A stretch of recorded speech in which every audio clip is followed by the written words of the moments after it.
Hi, this is lesson 2.2 in geometry, and in this lesson we're going to be talking about conditional statements, the converse of those, the inverse, and the contrapositive, and we're going to learn what those words are today.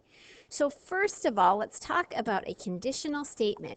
A conditional statement has two parts, the hypothesis and the conclusion. The hypothesis is the if part of the statement.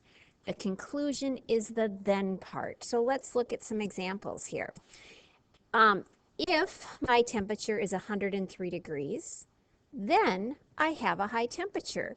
The if part, this is the hypothesis. It's a fun word to spell. And the then part is the conclusion.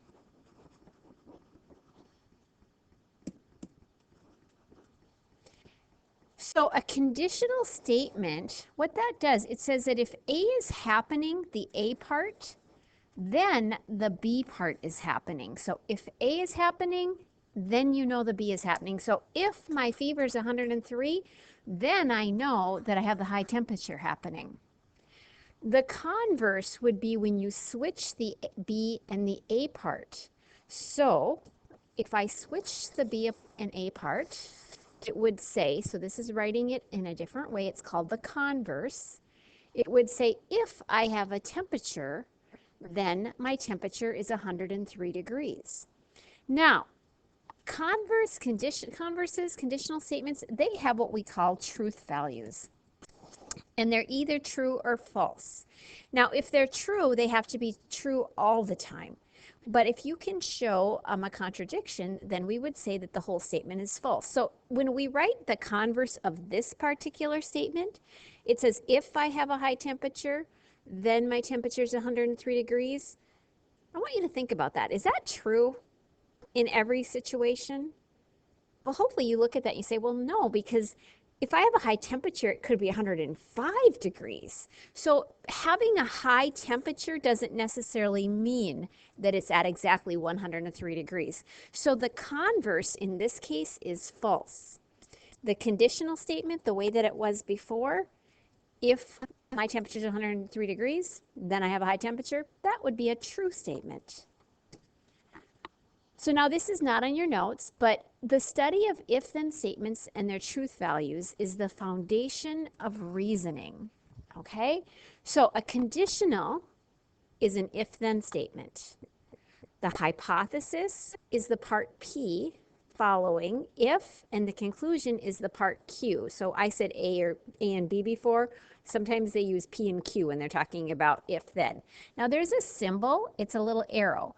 And when I look at that, what that means is I would read it by saying if P is happening, then Q is, it implies Q, then Q is happening. And this is the diagram. So if P, then Q. So P is part of the bigger set. So if you know that you have P happening, then Q is happening. Now let me give you an example of that because that might be confusing. So let's say if I buy bananas, then I'm at a store.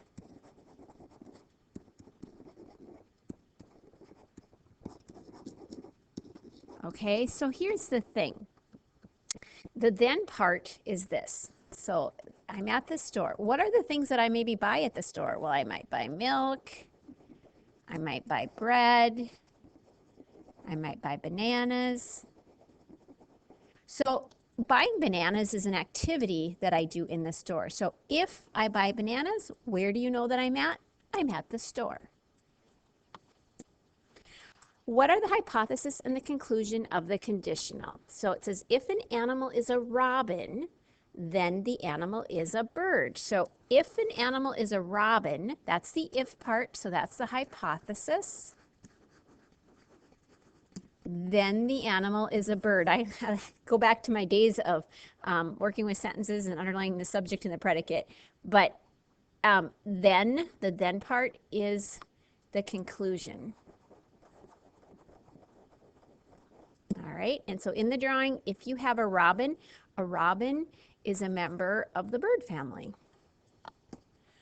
What are the hypothesis and the conclusion of the conditional? So if an angle measures 130, so that's the hypothesis, then the angle is obtuse. That's the conclusion. So you know if it is 130 degrees, it is obtuse. Remember, obtuse means between 90 and 100. All right, so the next area, it says, try write each statement in an if-then form. So first you want to identify your hypothesis and then the conclusion. Now, when you do this, you're going to have to add extra words. So the first one says, all birds have feathers.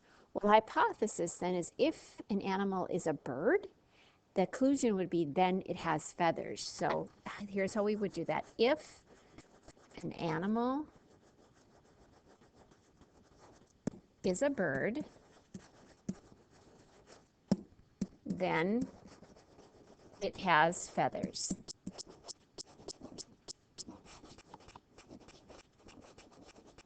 What's nice about this lesson on video is you can pause it if you need more time to write. Now the next one's interesting. It says two angles are supplementary if they are a linear pair. Well, we see the word if there. Well, that is going to be, this time the hypothesis is written at the end. So when we rewrite it, we'll write the if part first. So if they are a linear pair, what does they refer to? It refers to the two angles. So if two angles are a linear pair,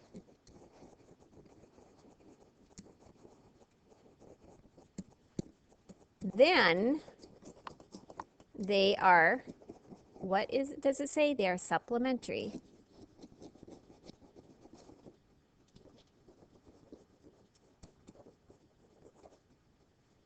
Hard to get that word in there, and you can just shorten it a little bit there if you want to. All right, so a negation of a statement, that is the opposite of the original. So, like if a statement says the ball is red, the negation adds the word not. The ball is not red.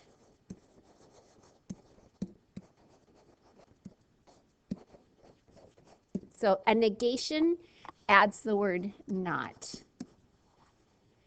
Statement 2, the cat is not black. Well, if it's not black, what color is it? So it's the opposite. So if it's not black, then it is, we would say the cat is black.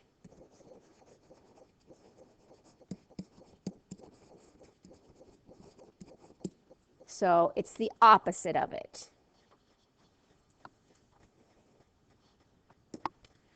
All right, so now we're going to talk about a conditional statement, which is an if-then statement. So if A, then B. The converse is when we learned, it's when you flip those two around. So that's if B, then A. Now the inverse, what that is the negation of a conditional. So a conditional is if A, then B. The inverse says if not A, then not B. This little squiggle mark means not.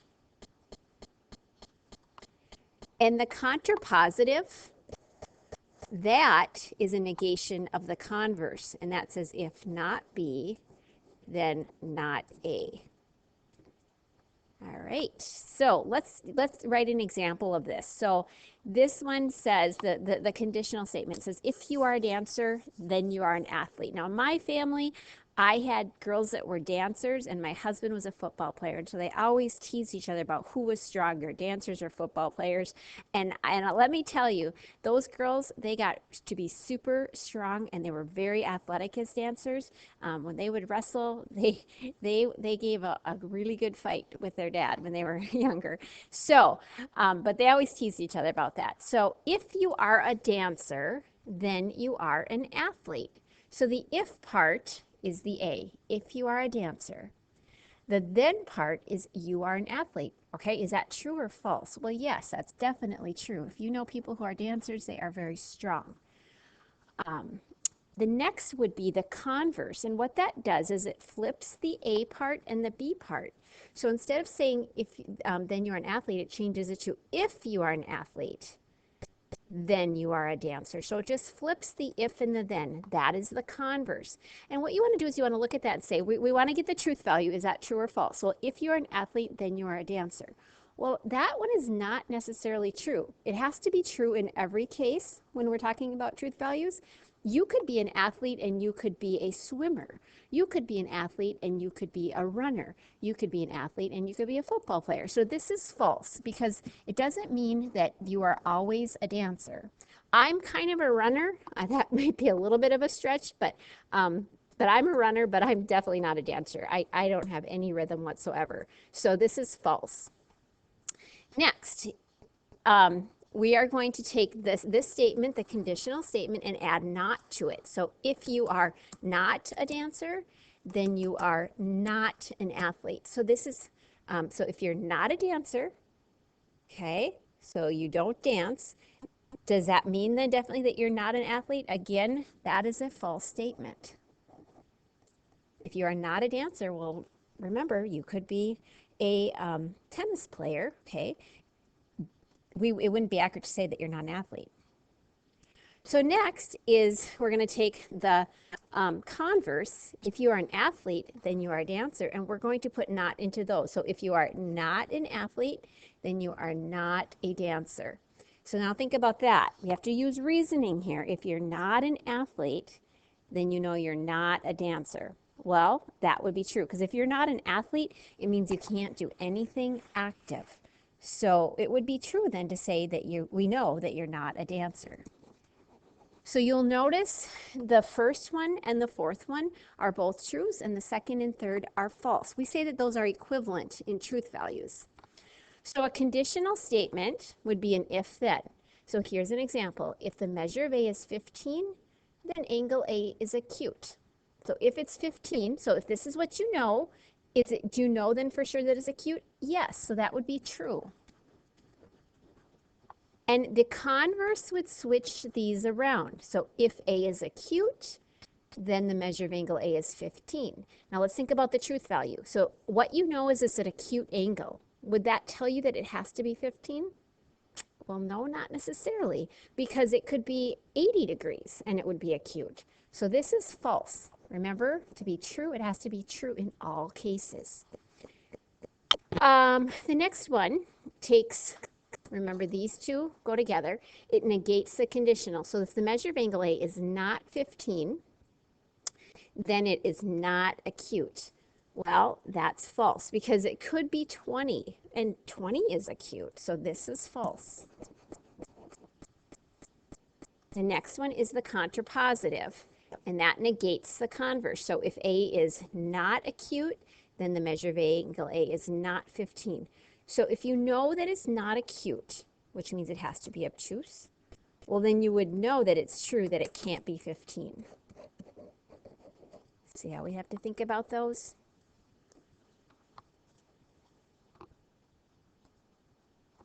All right, so for this we have to write the if-then form of the statement, which is the conditional.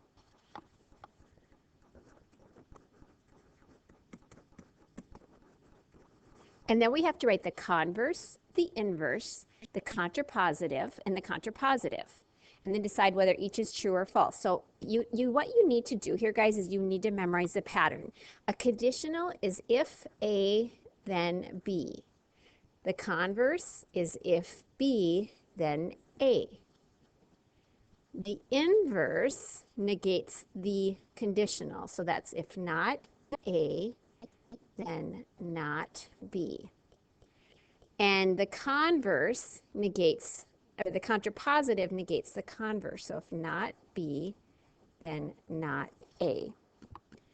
Okay, so let's go ahead. Let's go ahead and write the conditional. So it says guitar players are musicians. So if a person plays guitar,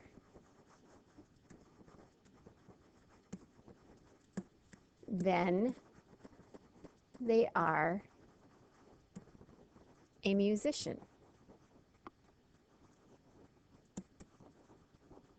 So if a person plays guitar, that's the A, then they are a musician, that's the B. So now we write the converse. We'll talk about the truth value when we're done. So we switch the A and the B. So if they are a musician, so who is they? The person. So if a person is a musician,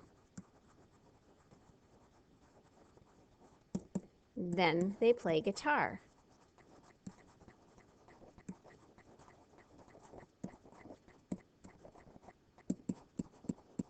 Okay, so that's the B and that's the A.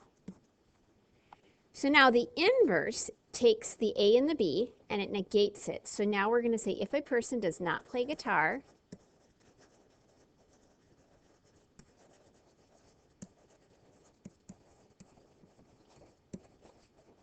you're going to do a lot of writing today. You're going to feel like it's an English class. Then they are not a musician.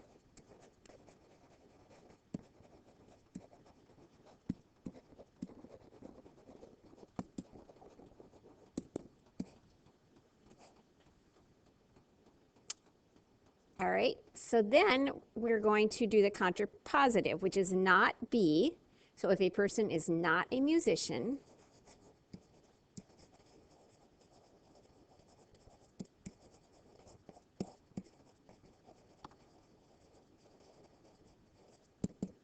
then not A, then they don't play guitar. They don't or do not play guitar.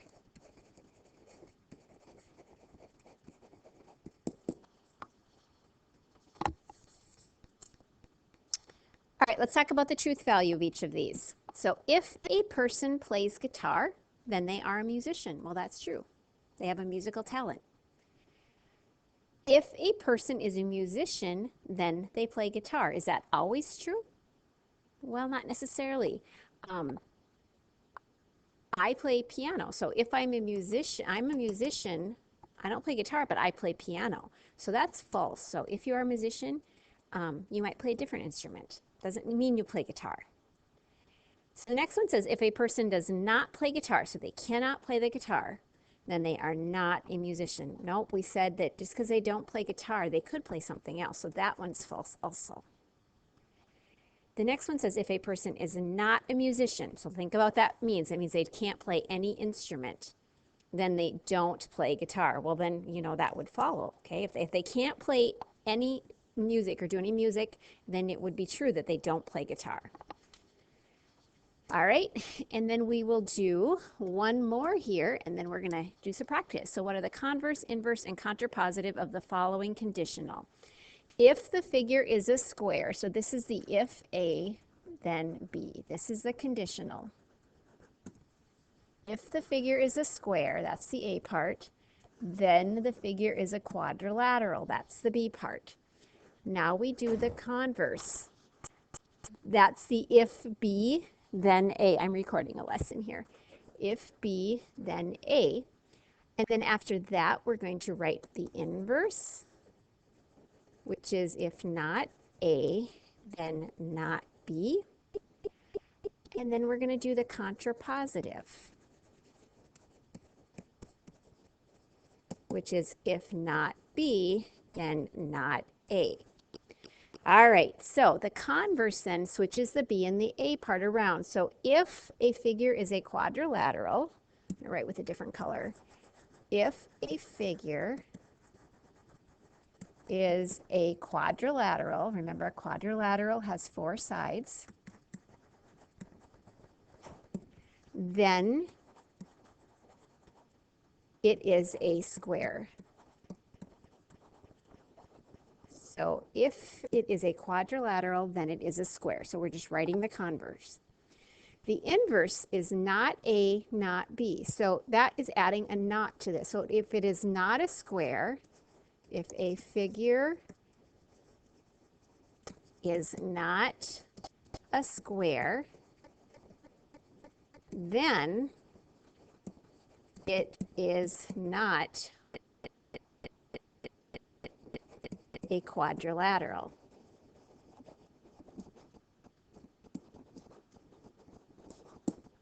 Okay, And the last one is the inverse is the negation of the converse, the contrapositive and the converse, okay? Those kind of go together. So if not B, so if a figure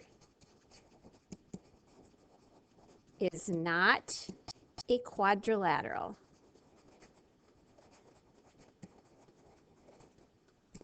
then it is not a square.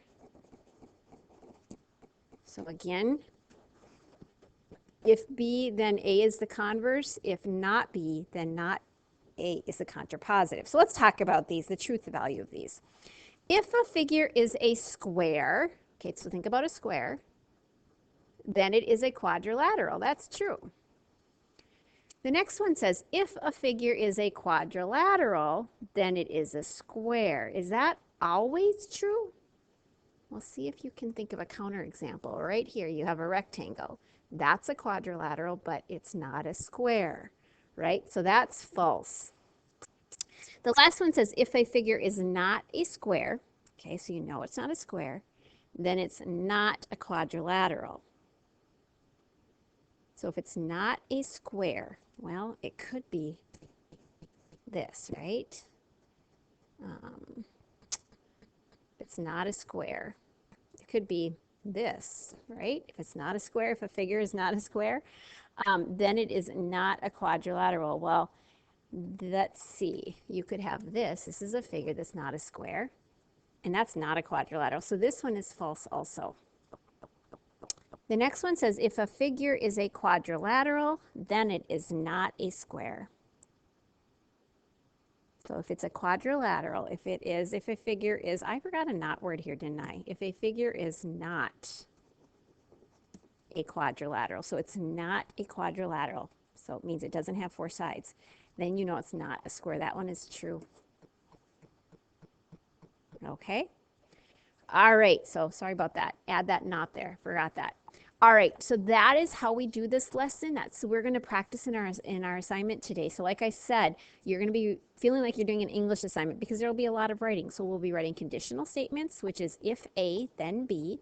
The converse, which is if B, then A. The inverse, which is the negation of the conditional. So if not A, then not B. And the contrapositive, which is the negation of the converse. If not B, then not A. And then you're going to do reasoning to determine what the truth value is. So let me know if you have questions on this. Thanks for watching.